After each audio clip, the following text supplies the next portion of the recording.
Shalom.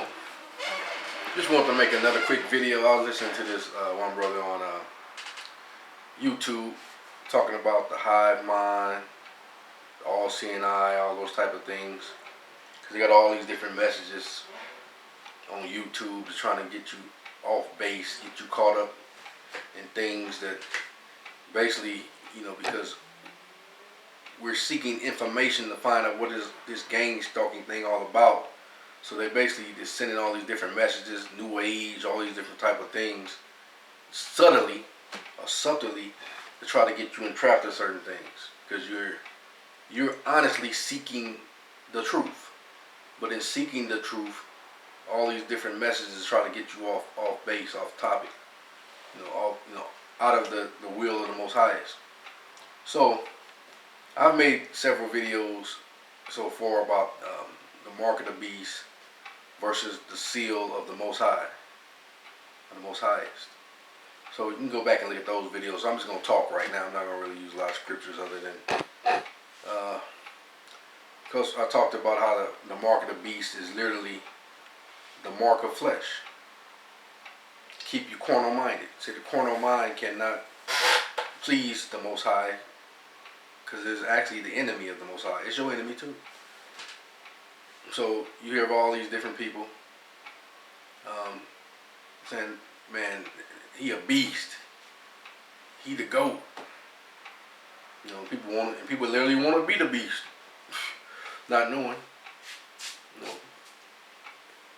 But so when you accept the mark of the beast, of course a lot of deceptive ways, some people to be deceived into it, but some people willingly, ultimately you all have to willingly accept it.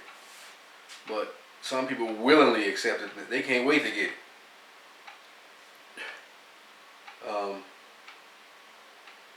So they accept the mark of the beast.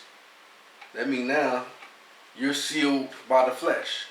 You can't have a spiritual mind. You can't be elevated to the highest heaven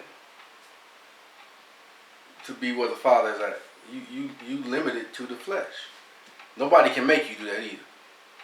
I don't care how much witchcraft, how much deception, how many people. If it was that easy, they would just do everybody. That's why you have to accept it. So, I don't give nobody no authorization to give me no mark of the beast. I'm not taking no mark of the beast. I don't give nobody the right to try to use me as no sacrifice. The Most Highest don't even overrule you, and He's the Most High. He's the most powerful. You have to let Him in. So how somebody less than Him going to just claim you and say, I'm gonna do this to you, I'm gonna do that to you, without you authorizing it? I don't authorize it ever. I don't authorize anyone, any spirit, any agent, nothing.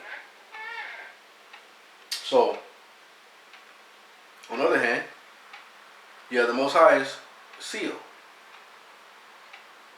See, once He seal you,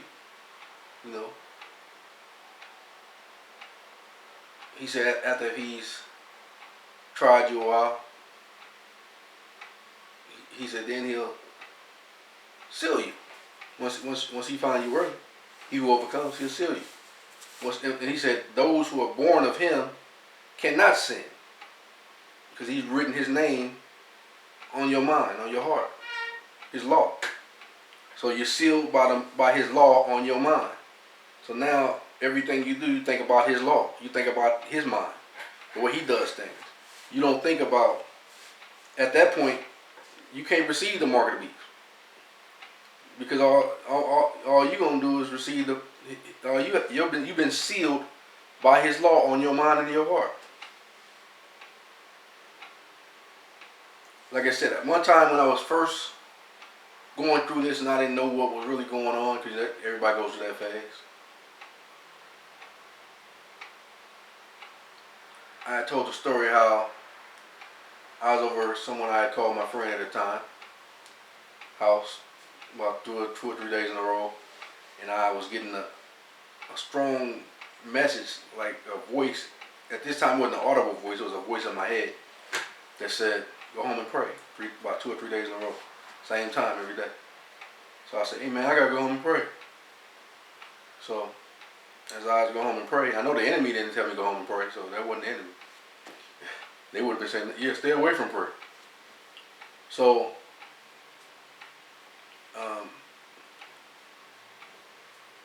I would go home and pray. And then when I got home, one night I was in the room. I was praying, and I had a vision. Because I had my eyes closed, and he basically came in and was telling me that I was crying, emotional, and speaking in heavenly language, and I literally heard a voice tell me, I'm with you, I'm with you. Do not fear, I'm with you. That went on a couple of nights. I'm with you, I'm with you. And then, one night, one evening when I was in the room, I felt this real struggle over my mind. Like it was literally a fight. I would imagine it had been something like Jacob wrestling the angel. But this time, the angel I was wrestling wasn't a good one. Because it came over and was literally wrestling with my mind, trying to overtake me. Because I felt that strong pull, but that spirit of the Most Highest that's in me fought it off. Because it was literally trying to take over my mind. I felt the struggle. It's like, man, he's trying to take over my mind. But the Most Highest was really with me. He didn't let him do it. Then finally that spirit gave up and went away. And I still have my mind today, thanks to the Most Highest. So, I give him praise, magnify him. So, the Most Highest is in control. He's the most highest, most powerful being. There is none greater. There's none higher. There is none stronger. He created all things. He's the well, how does the scripture go? Well, I say I'm gonna use one scripture.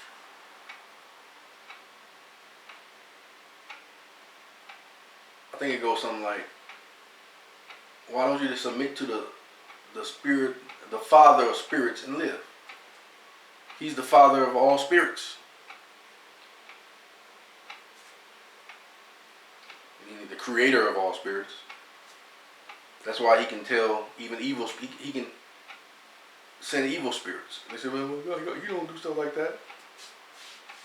Well, he can send evil spirits. Samuel, what he said, he sent him an evil spirit. Because he controls all things. So, what else I want to say in this video? That's basically it I want to say, man. That was on my mind. Just stay encouraged. Worship the Most Highest. He is the creator of all things. He is the one in control of all things. The rest of these spirits are, every spirit is beneath him. And these other spirits are liars. So just wanted to tell you that, and just consider that. And shalom.